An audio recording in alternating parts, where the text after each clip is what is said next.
A call is being made for St. Kitts and Nevis to accede to the Caribbean Court of Justice, the CCJ, as its final court of appeal and abandon the London-based Privy Council.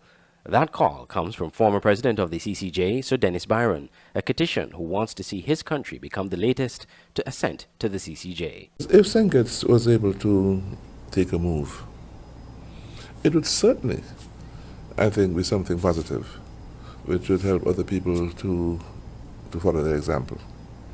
And it must be easier for it to be done here than for it to go through the referendum process in Antigua and Grenada.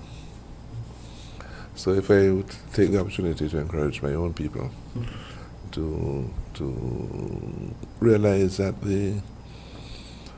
it's inevitable that arrangements for the continued use of an English court is not a permanent thing. It's going to have to end sooner or later.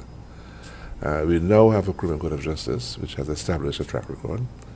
We've been operating now for 14 years, and I think the record has been good. And if persons would think now is the time to bite the bullet. Sir Dennis dismissed the views against the CCJ that suggest that the jurists would be biased in their rulings and that the course of justice could be perverted by political involvement. None of the cases that come before the court is adjudicated by one judge only. You sit in a panel of 5 judges or of 7 judges. So the idea that anybody has a kind of association with the judges which could influence the decision of the court is very far-fetched and not realistic. So when you think in terms of what is the reason for the affair, and then you go look at who is selected as judges. Every individual has had an impeccable career and record for integrity during their career. So there's no logical basis for the affair. But then you come to realize that fear is not logical.